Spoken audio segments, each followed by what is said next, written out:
নির্বাচনেও যাব, তার আগে নির্বাচন কমিশন সম্পর্কে আরেকটা প্রশ্ন আপনাকে জানতে চাই। কমিশনারদের বিরুদ্ধে সরকার ব্যবস্থা নিতে পারবে, এটা কি কমিশনারের কর্তৃত্ব ক্ষমতা সাংবিধানিক যেই মানে ক্ষমতা সেটাকে খর্ব করবে? আবার কমিশনাররা যদি অসদাচরণ করেন তাদের বিরুদ্ধে কি কোনো ব্যবস্থা নেওয়া যাবে না? দেখুন, আমি রিপোর্টটা পড়ছিলাম, ওনারা বলছেন সুপ্রিম জুডিশিয়াল কাউন্সিল তো আছে, মানে সর্বোচ্চ আদালতের বিচারকদের ব্যাপারে যা হয়, সর্বোচ্চ আদালতের বিচারকদের ব্যাপারে যা হয়, বিকজ ফিফথ অ্যামেন্ডমেন্ট তো আবার রিভাইভ করে যেহেতু সুপ্রিম জুডিশিয়াল কাউন্সিলের ব্যবস্থাটা আছে, সো সেইভাবে তারা বলেছেন যে এটা তো একটা পন্থা আছেই। দুই, যেটা সেটা হলো যে সাধারণত বাংলাদেশের পলিটিক্যাল কালচারটা কি, যারা হারে তারা কখনোই সেই হারটাকে সহজভাবে নিতে পারে না। এটা একটা অদ্ভুত ব্যাপার।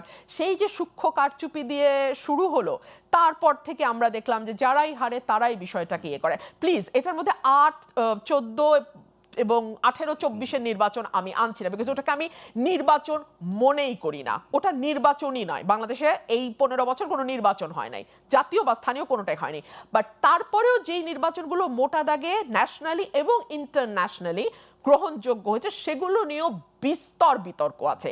এবং মোটামুটি একটা ডেমোক্রেটিক প্রসেস হলে কি দেখা যায়, অ্যান্টি স্ট্যাবলিশমেন্ট ভোট সবসময় উপরে থাকে। সো আপনি একবার ক্ষমতায় আসবেন, পরের বার খুবই কঠিন হবে আপনার আরেকবার আসা। দেখা যায় আরেকটি দল আসছে, তখন কি হবে, যারা ওই সময় হেরেছিল তারা পরবর্তীতে যখন ক্ষমতায় আসবে, দরকারে অদরকারে এই নির্বাচন কমিশনারদের নানান রকম হ্যারাসমেন্ট, নানান রকম বিপর্যয়ের মধ্যে দিয়ে যেতে হবে। কমিশন তো বদলেও যেতে পারে।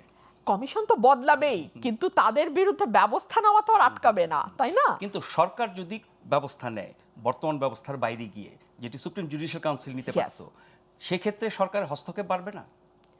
আমি বুঝিনি প্রশ্ন। আমি বলছি, সরকার যদি কমিশনারদের বিরুদ্ধে ব্যবস্থা নেওয়ার কর্তৃত্ব পায়, হ্যাঁ, সেক্ষেত্রে সরকারের হস্তক্ষেপ বাড়বে না কমিশনের উপরে? নির্বাচন অনেক বেশি বাড়বে, অনেক বেশি বাড়বে। কিন্তু মুশকিলটা হচ্ছে কি, সরকারে যারা আসবে তাদের তো খুব বেশি কোনো অভিযোগ থাকবে না কমিশনের বিরুদ্ধে।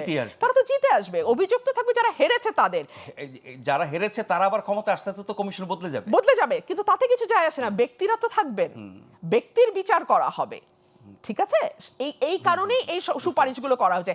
এখন যে আমরা 14, 18 এবং 24-এ যারা কমিশনার ছিলেন তাদের বিচারের কথা বলছি, ঠিক একইভাবে সেই সময়ও একই ঘটনাটি ঘটবে। কিন্তু আমি বলছি যে বাংলাদেশে 15 বছর কোনো নির্বাচন হয় নাই, সুতরাং এই 3টা নির্বাচনের সঙ্গে পুলিশ যেমন যুক্ত, প্রশাসন যেমন যুক্ত, দলের ক্যাডার বাহিনী যেমন যুক্ত, কমিশনও যুক্ত।